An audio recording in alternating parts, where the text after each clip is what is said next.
The chrome rims of Officer James Miller's patrol car gleamed under the expensive LED streetlights of Oak Hills as rain misted the windshield on a tense Sunday evening, the privileged silence of the neighborhood broken only by the soft purr of their police cruiser's engine and the occasional crackle of their radio. Miller had been working this beat for 7 years, and he prided himself on knowing every face, every car, and every routine in this exclusive enclave where homes started at $2 million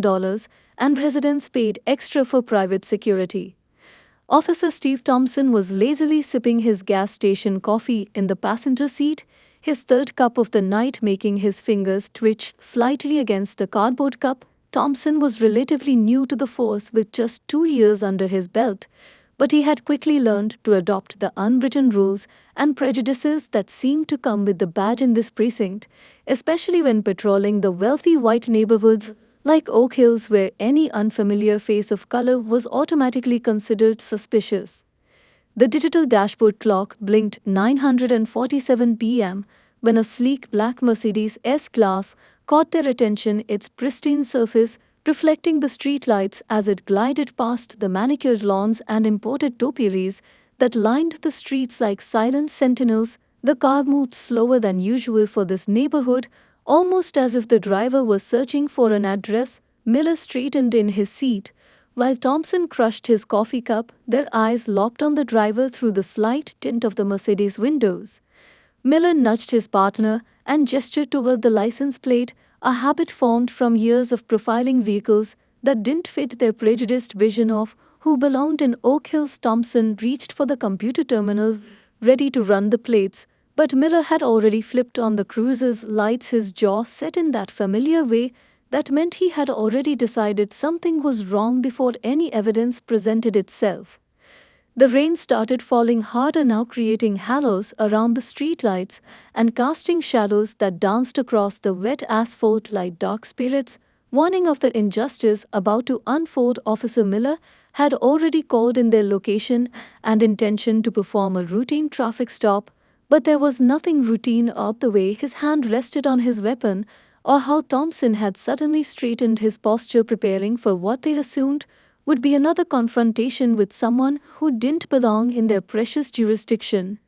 Neither officer noticed the small details that would later haunt their careers: the discreet judicial parking permit, partially visible on the Mercedes back window, the Gold Bar Association membership sticker in the corner of the windshield, or the fact that the car had just turned out of the newest development where several prominent city officials, including judges and attorneys, had recently purchased homes. They were too focused on their assumptions, too caught up in their own biases to see the truth that was literally staring them in the face through the driver's side window. The leather of Miller's gloves creaked as he tightened his grip on the steering wheel, following the Mercedes at a distance that grew smaller with each passing second. Thompson had already radioed dispatch with their intention to perform a stop, while reaching for his bodycam, knowing they needed to at least maintain the appearance of following proper procedure. Even though both officers had already made up their minds about how this stop would end, neither of them could have possibly imagined that this single decision would set in motion a chain of events that would shake their department to its very foundation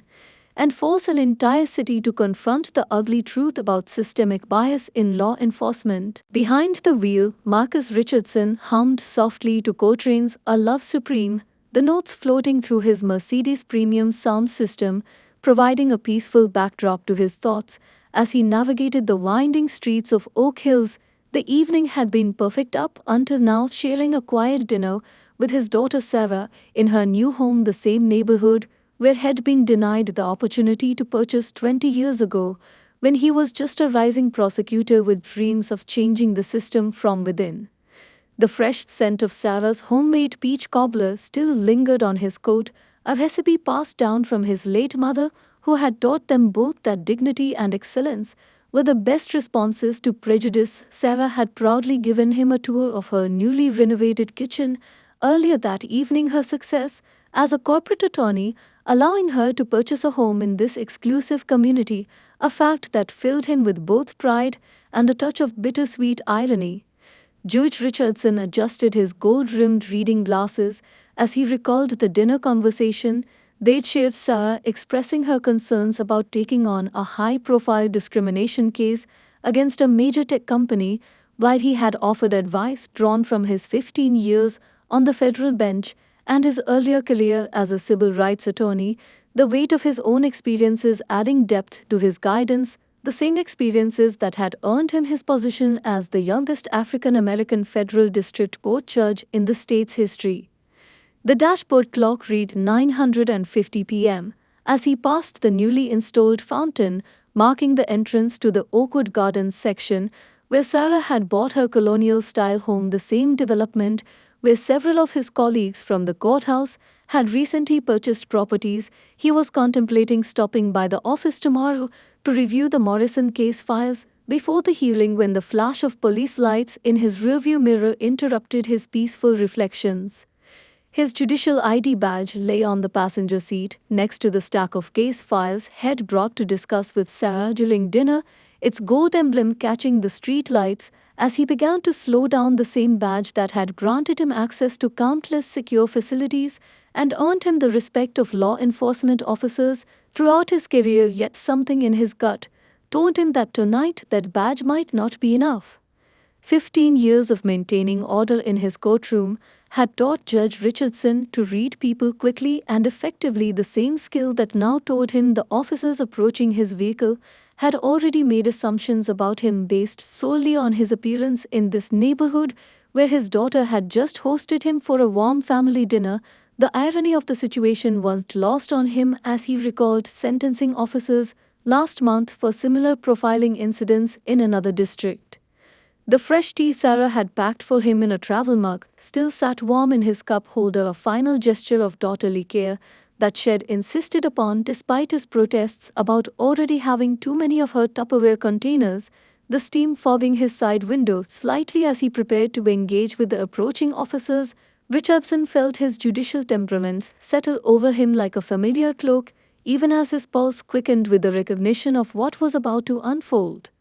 His hands settled at 10 and 2 on the steering wheel, a position he'd taught Sarah when she was learning to drive, the same position he'd later taught countless young black men in his community workshops about surviving police encounters with dignity, the workshops he conducted in his spare time, believing that education and preparation were the keys to survival in a system that still too often saw color before character. Judge Richardson took a deep, calming breath as the officer's boots scraped against the wet pavement approaching his car, knowing that the next few moments would test everything he believed about justice and human nature. Red and blue lights exploded in Richardson's rearview mirror, transforming the quiet residential street into a pulsing carnival of shadows as officers Miller and Thompson approached from both sides, their footsteps heavy with unearned authority against the wet pavement. The judge's trained eye noticed immediately how Officer Miller kept his right hand hovering over his weapon, a gesture that spoke volumes about preconceived notions,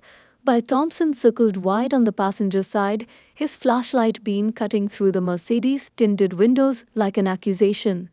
The rain had picked up its intensity, droplets drumming against the car's roof, creating a tense rhythm that matched Judge Richardson's measured breathing. He could see the younger officer Thompson sweeping his flashlight across the back seat, illuminating the garment bag containing his judicial robes and the stack of case files bearing the federal court seal. But the officer either failed to notice or chose to ignore these telling details that might have changed the entire encounter.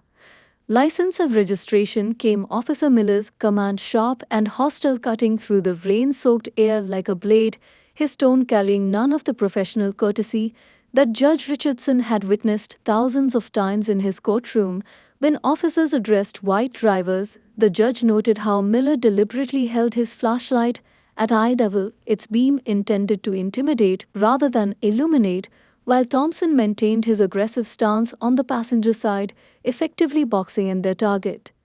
Judge Richardson kept his voice steady as crystal, drawing from years of maintaining order in high-pressure courtroom situations. My credentials are on the passenger seat, officer, and I am happy to provide them, but first I would respectfully request to know the reason for this stop. His measured response seemed to agitate Miller further, the officer's jaw visibly clenching at what he perceived as a challenge to his authority rather than a reasonable request for information.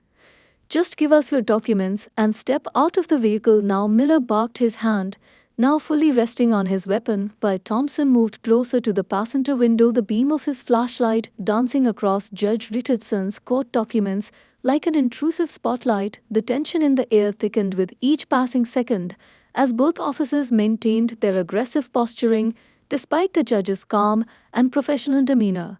"I am Federal District Court Judge Marcus Richardson, and I am returning from dinner with my daughter who lives in this neighborhood," the judge stated clearly, his voice carrying the same authoritative tone that had commanded respect in countless legal proceedings. But tonight that authority seemed to bounce harmlessly off the officers, prejudice like rain off their badges. Miller exchanged a quick glance with Thompson, a look that contained equal parts disbelief and dismissal.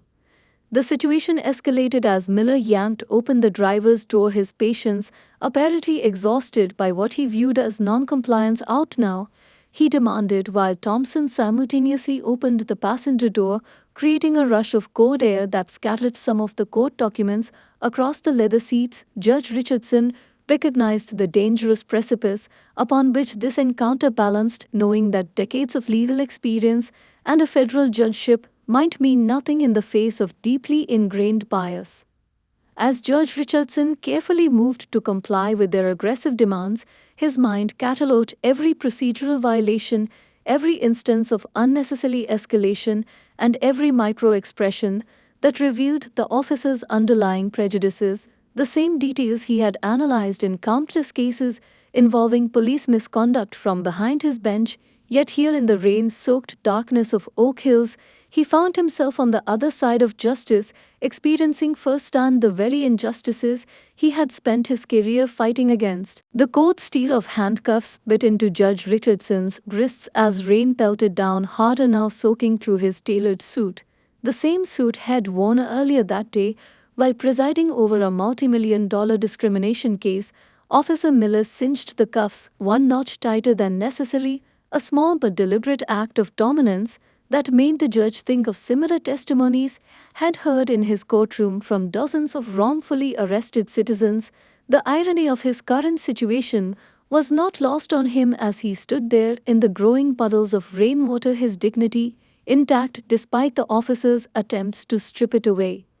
His leather briefcase tumbled from the passenger seat during their aggressive search, spilling its contents across the wet pavement like autumn leaves in a storm. Case files, briefs, and court orders scattered beneath the officer's boots. Miller kicked aside a federal court order bearing Richardson's name and title, sending it skating across the wet asphalt while muttering racial slurs under his breath, thinking the rain would wash away their prejudiced words, just as it was now washing away the ink on the judge's important documents. Thompson, meanwhile, was stealing through the trunk with unwarranted vigor, his flashlight beam bouncing erratically off the judge's spare robe bag and emergency court supplies.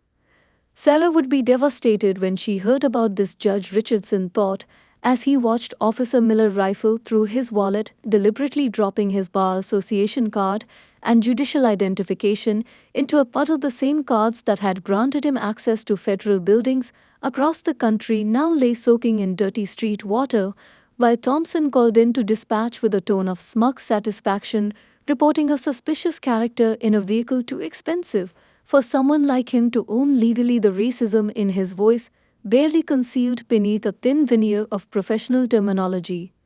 The Mercedes dome light cast a harsh glow over the scene, illuminating the growing disorder as the officers continued their unauthorized search. Judge Richardson's personal items were strewn about with complete disregard for privacy. A property, his daughter's framed photo from her law school graduation, now lay face down on the wet seat, while Miller thumbed through his cell phone looking for evidence of non-existent crimes. The judge remained silent, cataloging each violation of his rights with the same careful attention to detail he demanded from attorneys in his courtroom. Neighborhood residents began peeling through their expensive curtains at the unfolding scene, some even stepping onto their porches to film with their phones, yet none approached to intervene. Judge Richardson could see their curious faces illuminated by their phone screens and porch lights. The same neighbors who had probably attended fundraisers where had been the keynote speaker now stood as silent witnesses to this display of systemic racism in their pristine community. Officer Thompson emerged from his search of the trunk, his frustrated expression suggesting he had found nothing to justify their suspicions, yet this only seemed to fuel their determination to find something, anything to validate their prejudiced assumptions. The younger officer began questioning the judge about his presence in the neighborhood, his tone dripping with inherited bias, while Miller continued his methodical violation of the judge's Fourth Amendment rights.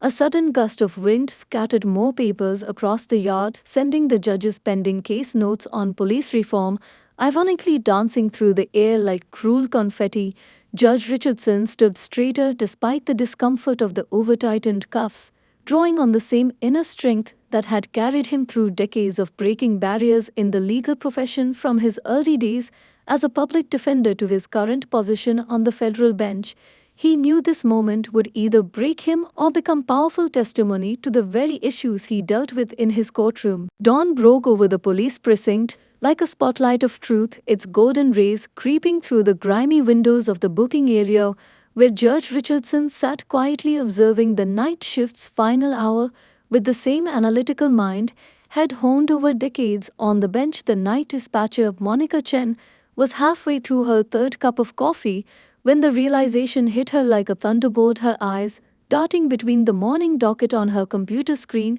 and the holding cell where their distinguished guests sat with unprecedented patience.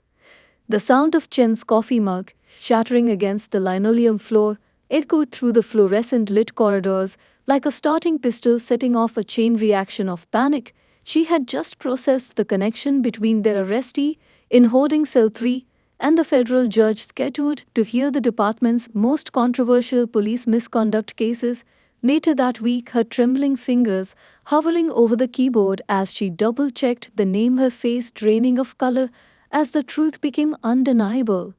Sergeant Pete Martinez was the first supervisor to grasp the gravity of the situation, his heavy boots squeaking against the freshly mopped floor as he rushed to confirm what the dispatcher had discovered, his usual confident stride faltering as he approached holding cell 3, where Judge Richardson sat reviewing mental notes about the very cases that would now take on a whole new dimension. The sergeant watched through the reinforced glass as the captive maintained the same commanding presence that had made him legendary in legal circles. The color drained from Police Chief William Burke's face as he burst through the precinct's double doors. 45 minutes later, his polished shoes leaving skid marks on the floor as he rushed down the corridor, his morning briefing papers crushed in his grip as the full implications of the night's events began to sink in behind him. A wake of whispers and nervous glances spread through the department like wildfire as officers realized their colleagues' catastrophic mistake. Judge Richardson sat peacefully on the metal bench, his judicial temperament unchanged by the night's indignities, his mind already formulating how this experience would inform his upcoming rulings, the same cases that now had the entire department breaking into nervous sweats. Down the hall, Chief Burke could be heard shouting into his phone, attempting to wake the department's legal counsel at this unholy hour, while Officer Miller and Thompson were nowhere to be found, having quickly made themselves scarce as news of their victim's identity spread.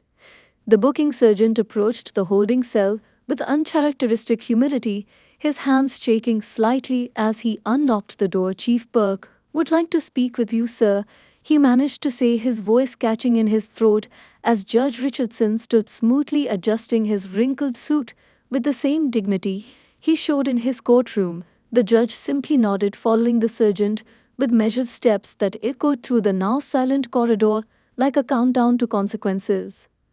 Through the precinct's windows, the rising sun cast long shadows across the walls where framed commendations for outstanding police work hung in bitter irony, while in the break room officers gathered in small groups, their whispered conversations a mixture of disbelief and fear as they discussed the implications of having wrongfully arrested the very judge who would be overseeing their department's fate in several pending civil rights cases. Judge Richardson could hear snippets of their panicked discussions as he walked past his presence, causing conversations to die mid-sentence like candles snuffed out by a sudden wind. Courtroom 304 buzzed with its usual morning energy as officers Miller and Thompson pushed through the heavy oak doors, their polished boots clicking against the marble floor. With diminishing confidence, the room already packed with attorneys, journalists, and civil rights activists gathered for the high-profile police misconduct hearing. Neither officer had slept well since their fateful night shift, their crisp dress uniforms doing little to hide the weight of anxiety that hung over them like storm clouds. The ancient ceiling fans spun lazily overhead, their shadows dancing across the ornate wooden panels as the bailiff called the court to order, his voice carrying the same authority it had for 20 years in this very room. Miller tugged nervously at his collar while Thompson stared straight ahead, both officers still unaware of exactly who would be presiding over today's proceedings, their confident struts faltering as the side door to the judge's chambers slowly opened with deliberate ceremony.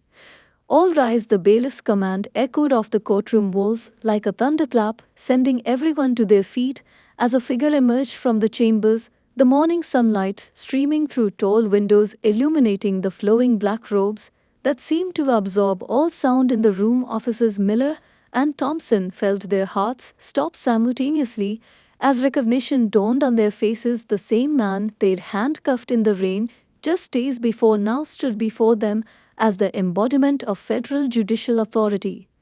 Judge Richardson moved with measured grace to his position behind the bench, his features set in the same calm expression had maintained during his wrongful arrest, his presence commanding complete silence from the packed gallery. As he settled into his chair, the leather creaking softly in the hushed room, Miller and Thompson exchanged panicked glances, their earlier arrogance replaced by a growing realization of the gravity of their actions. As the judge adjusted his reading glasses, the same ones they'd knocked askew during their overly aggressive search.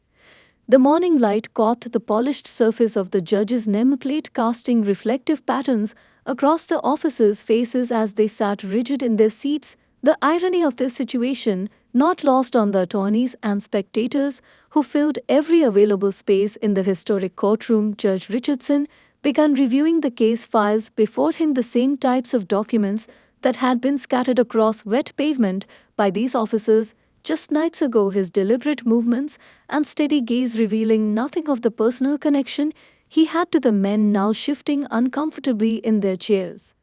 A collective murmur rippled through the gallery as those familiar with recent events began whispering, connecting the dots between the officers present for today's hearing and the news that had spread through legal circles about a federal judge's wrongful arrest. Thompson could feel sweat beading on his forehead, while Miller stared at his hands, the same hands that had roughly cuffed the man who now held their careers in his measured grasp, the weight of their misconduct pressing down on them with each passing second. The carved scales of justice mounted on the wall behind Judge Richardson seemed to gain new meaning as he called the court to order, his voice carrying the same professional tone had attempted to use with the officers during his arrest. Yet now they hung on his every word, their earlier dismissal of his identity transformed into acute awareness of his authority. The morning sunlight streaming through the tall windows created an almost ethereal effect as the judge prepared to begin proceedings, his composed demeanor a stark contrast to the nervous energy radiating from the officers who had failed to recognize not just his position but his basic humanity just days before. The leather of Judge Richardson's chair creaked softly as he leaned forward to study the evidence of police misconduct presented before him, his face a masterpiece of judicial neutrality crafted from years of experience. The same evidence, photos, witness statements, and body camera footage that had seemed so mundane in countless other cases now carried the weight of personal significance as officers Miller and Thompson sat mere feet away, their earlier arrogance replaced by visible discomfort beneath the courtroom's unforgiving lights. Every eye in the packed courtroom studied the judge's expression, searching for any sign of bias or revenge as he methodically reviewed the case documentation, his glasses reflecting the glare of his computer screen While the prosecutors presented their arguments, the irony of the situation hung heavy in the air as body camera footage from other incidents played on the courtroom screens, showing patterns of behavior disturbingly similar to what the judge himself had experienced just days before. The civil rights attorney presenting the case, Maria Rodriguez, moved through her arguments with precision, unaware that her evidence paralleled the judge's recent encounter, her passionate dedication to justice, reminding Richardson of his own early days fighting against systemic bias in the very same courthouse where he now presided. As she spoke, Richardson noticed Officer Miller shifting uncomfortably in his seat, the same defensive posture had shown during the wrongful arrest, now displayed before the entire court. Despite the burning memory of cold handcuffs and rain-soaked dignity, Judge Richardson wielded his authority with surgical precision, ensuring that justice rather than vengeance would guide his ruling. His years on the bench had taught him that true justice required rising above personal grievances, even as his wrists still bore faint marks from those same officers' overly tight cuffs. He maintained his role as an impartial arbiter of the law, his questions to both prosecution and defense showing no trace of his personal encounter with the defendants. The afternoon sun cast long shadows through the courtroom windows as the defense attorney attempted to justify his client's actions, his arguments eerily similar to the excuses the officers had made during Richardson's own arrest about suspicious behavior and resisting authority. The judge allowed each point to be fully examined, his commitment to due process unwavering, even as his own experience threatened to color his perception of the testimony being presented. Court reporter Sandra Martinez's fingers flew across her stenotype machine, capturing every word of testimony, her experienced ears noting the slight tremor in Officer Thompson's voice as he attempted to explain his department's protocols for suspicious persons, the same protocols had violated during the judge's arrest, while the gallery's wooden benches creaked with the weight of spectators leaning forward to catch every word of his increasingly unsteady testimony. Judge Richardson maintained his composure as their own body camera footage from other incidents revealed a pattern of similar stops and searches. His practiced judicial demeanor never wavering as he watched scenes that mirrored his own experience play out on the courtroom screens, the evidence speaking for itself without need for personal testimony from the bench, though every frame resonated with his recent memory of standing in the rain while these same officers dismissed his identity and dignity.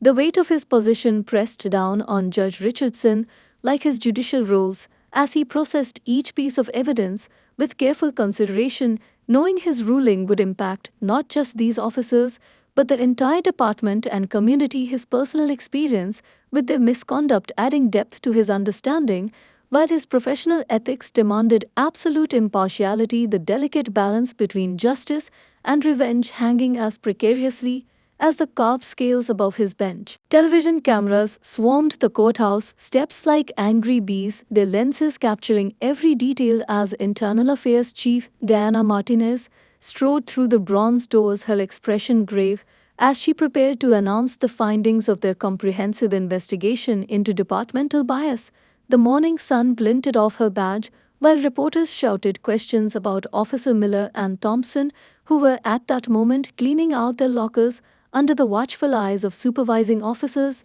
their careers crumbling like the reputation of the department they had served.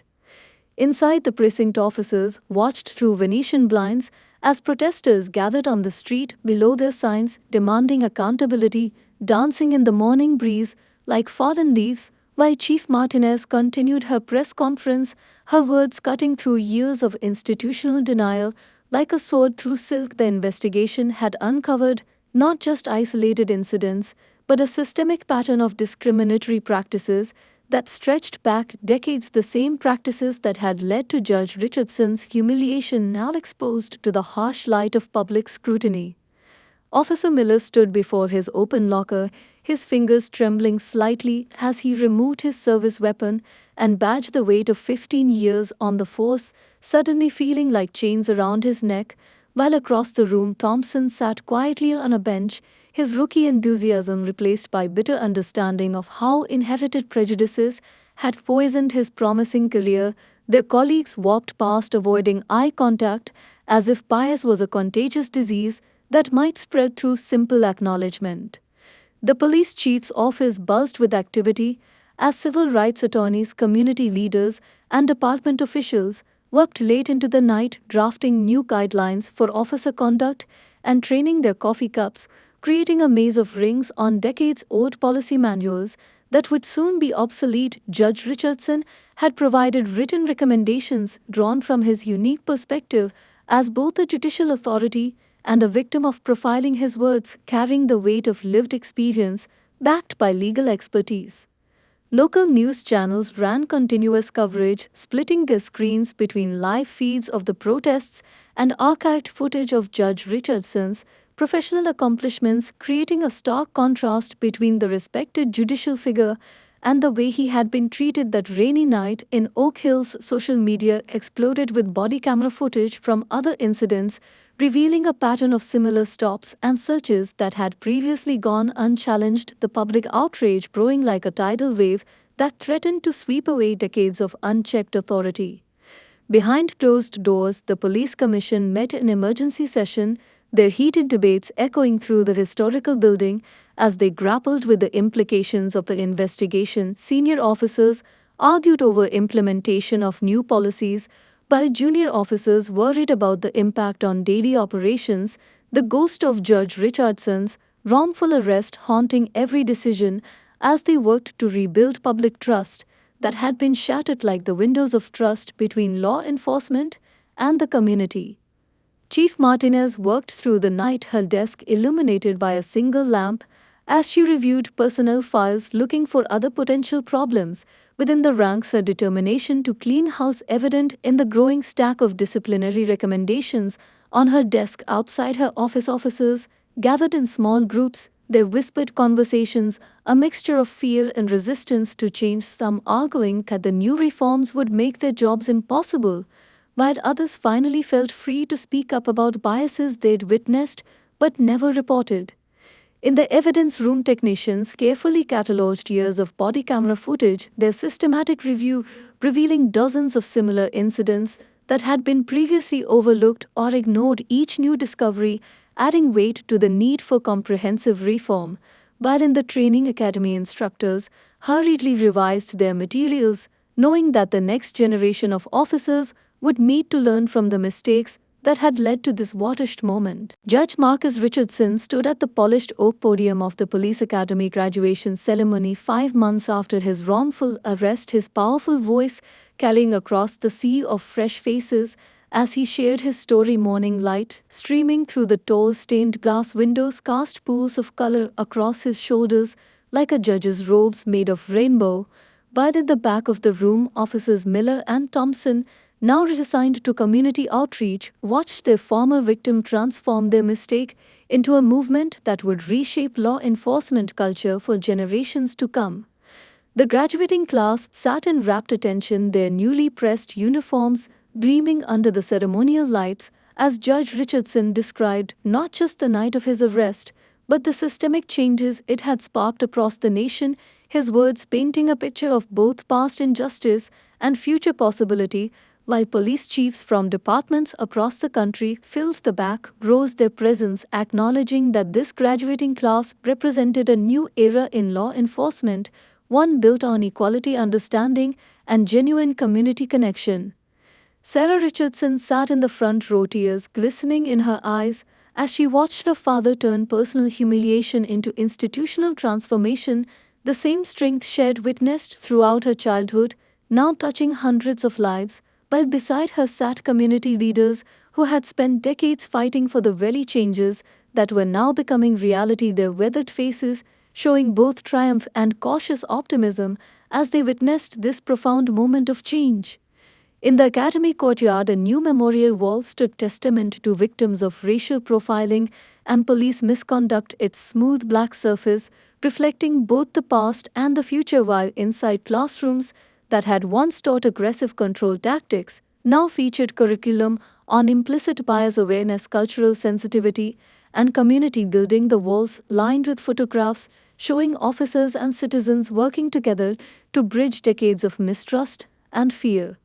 Officer Miller shifted uncomfortably in his seat as Judge Richardson described how their encounter had led to the creation of the National Database for Police Accountability, a system that tracked officer conduct across jurisdictions, preventing problem officers from simply moving to new departments beside him. Thompson stared at his hands, the same hands that had once carelessly scattered a federal judge's credentials across wet pavement, now folded quietly in his lap, as they listened to how their actions had inadvertently sparked a national conversation about police reform.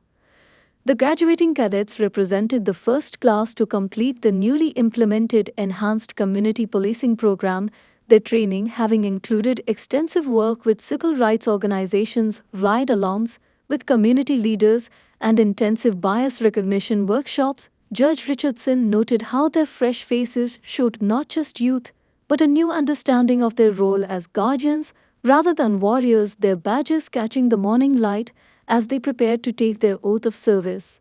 Behind the podium, a massive screen displayed real-time data from the department's new transparency initiative showing traffic, stop demographics response times, and complaint resolutions, while in the Academy Hall's new virtual reality training systems waited to run cadets through scenarios designed to test their ability to handle situations without bias or prejudice, the same technology that would soon be mandatory in police academies nationwide.